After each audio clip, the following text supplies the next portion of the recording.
Dr. Leachim Semaj, psychologist, has in his own life gone in search of truth. Muta has in his own life gone in search of truth, as many of you.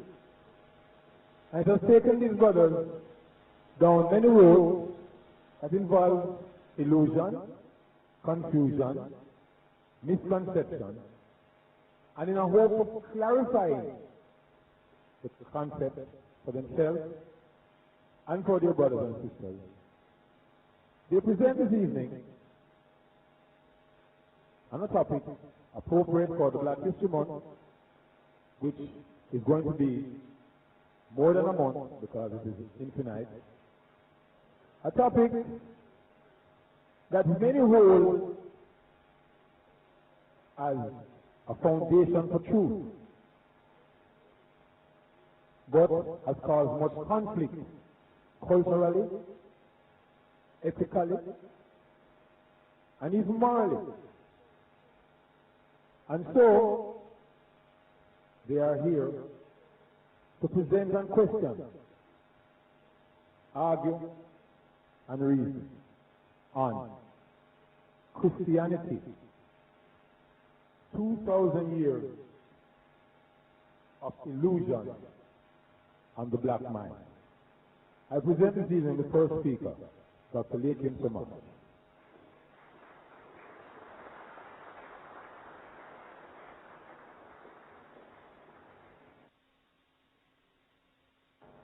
Now, my role, mine is the minor part of the presentation. I'm the opening act, and then the major part will follow. I want to just share some concepts with you that have influenced me in a great deal in terms of shaping my own consciousness and coming to know certain things. One, the first is that I accept the concept that God, that concept, however you define it, is a cultural universal. All people, all cultures define such an entity and respond to it, and vice versa, it responds to them. In fact, the Akan people tells us that it is man who first makes God, and then God reciprocates by making man. You can elaborate further. Man articulates a concept of God, and that articulated concept now sets parameters and helps to shape man, to grow. So, as people, my understanding is that we should take ownership. All people should take ownership for God. I know of no other evidence to the contrary. I speak of evidence, I speak of data.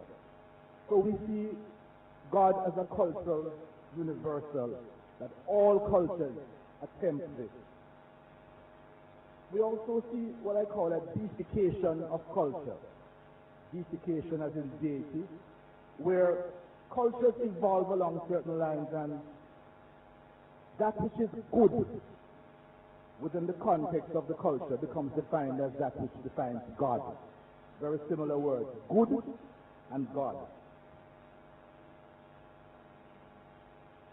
We also see a concept of, you can use a form of what we call cultural materialism to explain a lot of things.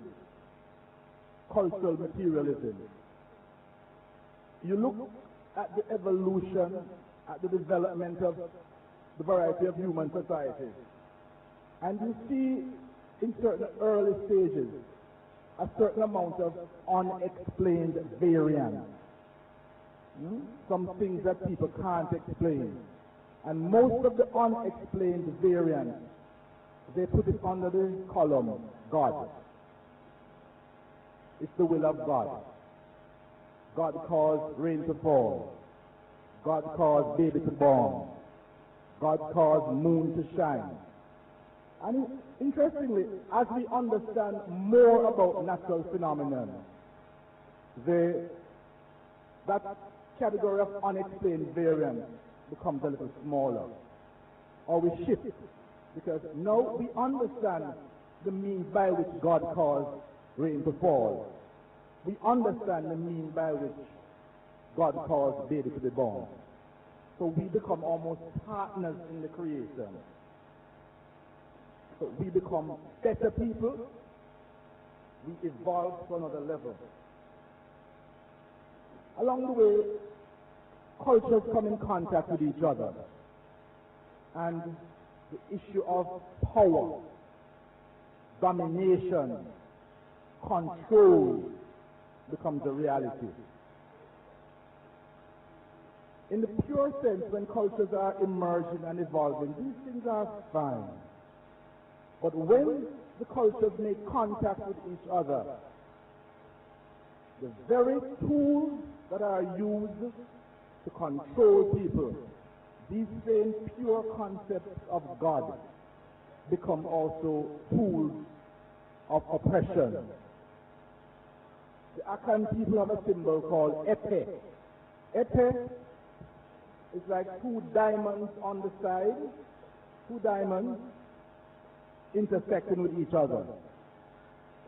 And Epe translates, you are a prisoner of whose handcuffs you wear. You are the prisoner of whose handcuffs you wear. Sometimes the handcuffs are put on you forcefully, but then what is frightening gets to a point where we voluntarily put the handcuffs on ourselves. And the handcuffs take a variety of forms. They're physical handcuffs, they're mental handcuffs, they're spiritual handcuffs. Epe takes us to the next level where we understand the concept of conceptual incarceration. You can be conceptually incarcerated, meaning that just by accepting a particular concept, you are arrested. That concept traps you and doesn't allow you to evolve any further. Let me give an example, and I want to offer a challenge. And hopefully by the end of the reason, maybe somebody can even solve this dilemma for me. I find it very, very hard to describe a beautiful black woman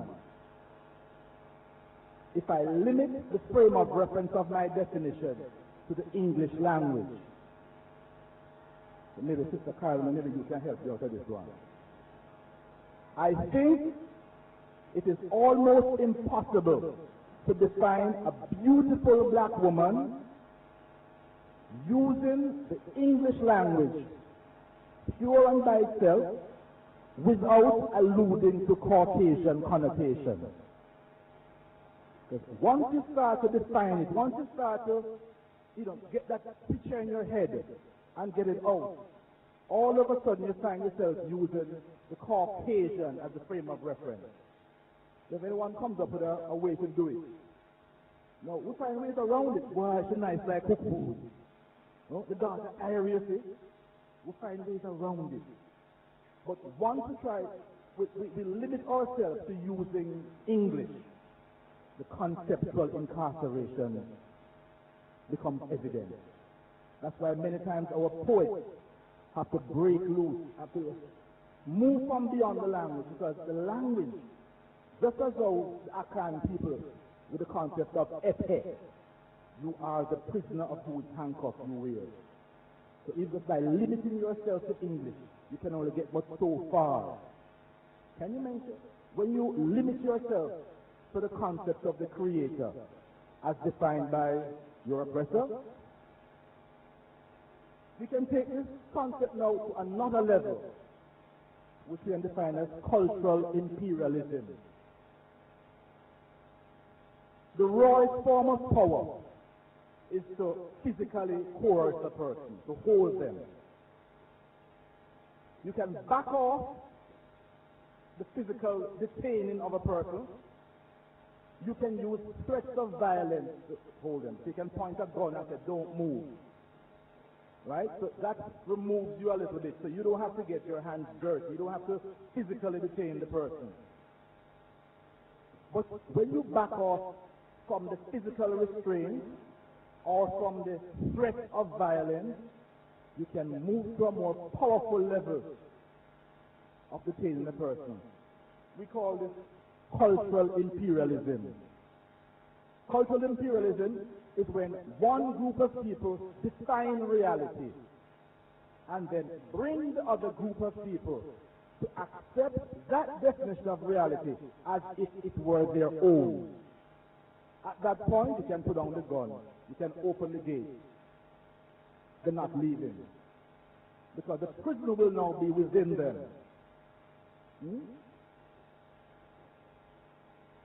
A wonderful example. Many of us grew up cheering for Lone Ranger.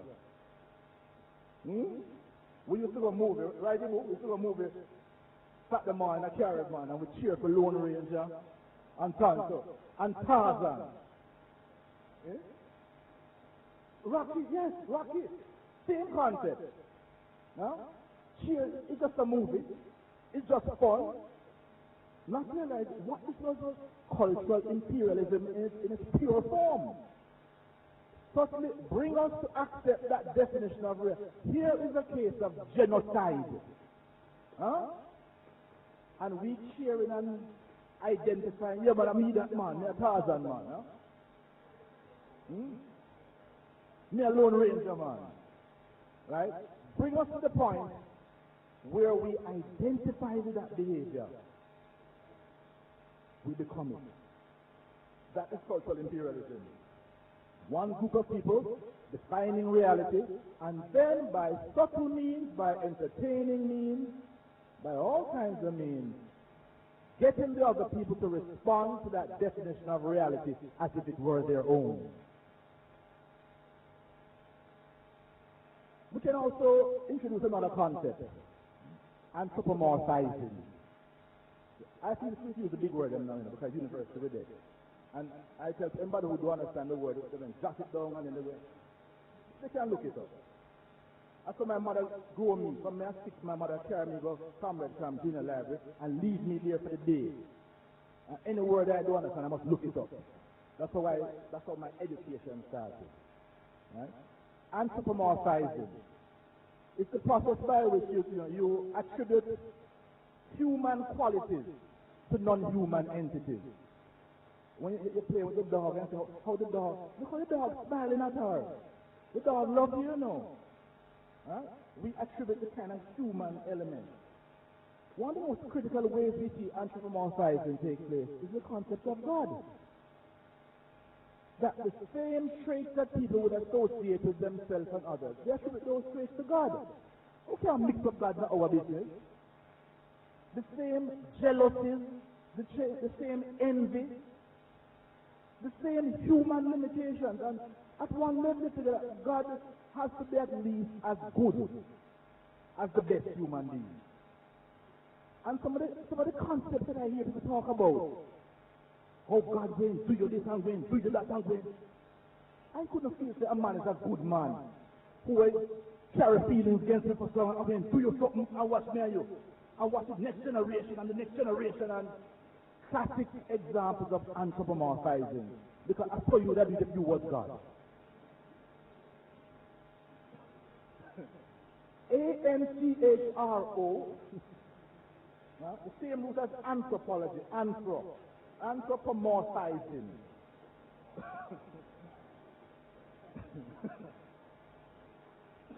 And it's the morphing, transformation. And we do it subtly all the time. We do it very subtly all the time. So, these are some of the things that shape my consciousness. And you see how gradually we get caught, because when you combine the anthropomorphizing and the cultural imperialism together, you are gently shaped into a point where they can leave you and know your state. You know, Carter G. Woodson's classic, what's the title of it? The Miseducation of the Negro. It points out that when there is no back door, many of our people demand a back door. Make one. You know, so enough people. It's a thing I keep telling, I have seminars every day, you know. When people come in, the first place I'm here, at the back seat. You know, even when there's no, right? Even when there is no back door, demand one. And give all kind of rationalization. Boy, I'm more comfortable on the back, you know. Huh? Because there was a time when the man say, go on the back, boy. We are coming on the front door. Huh? How the front seat available? Our people still go around the back. Because they demand it. So that's when you know that the enslavement is intact. They don't have to watch us anymore. They don't have to chain us anymore. We will take care of each other. We will take care of it. So, these are the things that made me carefully scrutinize some of the things we accept as true. And along the way, I achieved a level of freedom. I became a free person by letting go of all the fantasies and the things we could not document and we could not hold. And we started seeing through the foolishness. Religion can be very, well, the framework I use to define religion are not true and false. Muta may use otherwise. I use the framework of useful or useless. That's my preferred continuum. Because many religions have lots of useful concepts, but there are also many useless concepts that trap you into all kinds of fantasies. Now, in our situation, a lot of the problems stem from Christianity. As it has been imposed on us, as we have internalized it, as it has been the vehicle of cultural imperialism to justify our subjugation, justify the oppression against us, justify many of our people accepting second class and third class citizenship, justify all kinds of, it's as if we don't see the positive part within it, you know. Seek ye first the kingdom of God and all things will be added unto you. So you must live good. We see the part that you must suffer and all that and justify all them kind of parts. Huh? That is where the challenge comes in. With that framework, it now opens up the door to almost, well, not almost, but to freedom. When you can challenge, there are three means by which you can transform or retard a people. And they all tie back to culture. Culture is the pattern by which you interpret reality. Culture gives you a pattern for interpreting reality. There are about 4 dimensions on which you use this interpretation of reality. One is the educational system, the formal system. Another is the popular music and idioms. That's how you come to report. A third is mass media in its various forms, and the fourth is religion. Those are the 4 pillars on which culture is built. Religion, education, popular entertainment in whatever form, and mass media. Look how many things you hold to be true. How many assumptions you make about reality that stem from those 4 pillars. So if you talk about freeing a people, uplifting a people, we have to tackle those 4 pillars. Religion, education, in formal sense, the popular entertainment, popular culture, and the mass media. Things that mediate contact. And when you start to do that, you start to see the veneer get pulled away. And we start approaching freedom as a people. I am convinced that unless we actively pursue these, including tonight the main one is religion, our possibility for genuine independence and freedom sovereignty as a people with a compromise. In closing, I want to just share the experience with you. 1979, I taught a graduate course at Cornell University on African psychology. And in order to set the framework for the course, the first 2 weeks, we dealt with African religion and philosophy. Because you know that philosophy, at the science, are certain assumptions we make about reality. Assumptions are things that you hold to be true without necessarily testing them or challenging them. Those are the tenets on which you... And this course had about 7 graduate students in it. You know, you're allowed the luxury of that at Cornell. And at the end of the second week, a young man came to my office and said, he's not coming back to the classes anymore. I said, what's the matter? You were, you appear to be excited by the concept that they're dealing with. And he said that he wants to be honest with me. He said that, Dr. Semaj, you spent the last 2 weeks exposing us to the concepts of African religion and philosophy.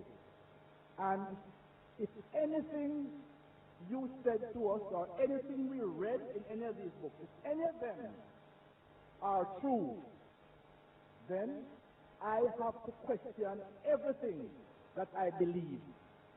And I am 6 months away from my PhD, and I cannot take that risk. At that point, he dropped the course. I have seen this phenomenon come up many times. We're in a discussion, we get on religion, and we start touching some of the assumptions.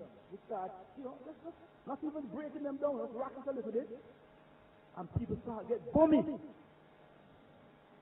But I've not seen anybody as honest as that young man who come out to me and said, Doc, it's all right. It's all right. If anything is, if even part of it is true, I run the risk. Because that's what happens. You now run the risk of having to question everything. Religion, cultural contexts are like attitudes. They all stick together. If you try to move one, the others start to shake and so on. And you're forced to start rethinking the other and rethinking the other. And some people many people become intellectually lazy and don't want to run the risk of having to rethink. Hopefully out of our reasoning, hopefully out of some of the concepts that we are trying to shape and articulate. My framework, I deal with some of the theoretical constructs, some of the images. Muta will deal with some of the more specific. But at least, what I hope coming out of this, it may make some people stronger in their conviction. That's good. But at least they'll know the basis. And too many people live their life based on belief as opposed to knowledge. When I go out to the gate, if I want to know how to get to Augustown, and I ask a man, and he say, boy, I believe that if you, and he say, I believe, I'm going to say, it's all right, boy, it's all right. Because once a man starts saying believe, it implies a certain amount of doubt. I'm not sure. If the man's the boss, I know he wants to go to just turn left and go straight down. Or if he says turn right, I'm going to go along because the man said no. Huh? It comes with some conviction there.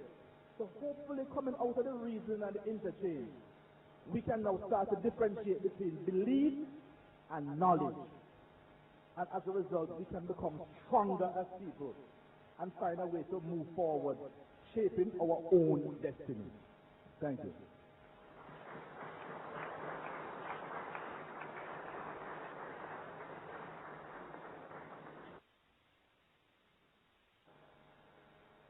So, in continuation, the topic this evening is Christianity, 2,000 years of illusion on the African mind.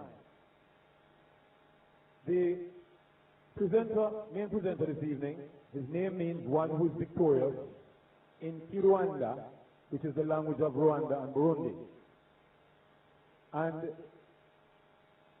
I will not stay any longer what most to say that one thing I admire with this brethren is that he is not afraid to be wrong.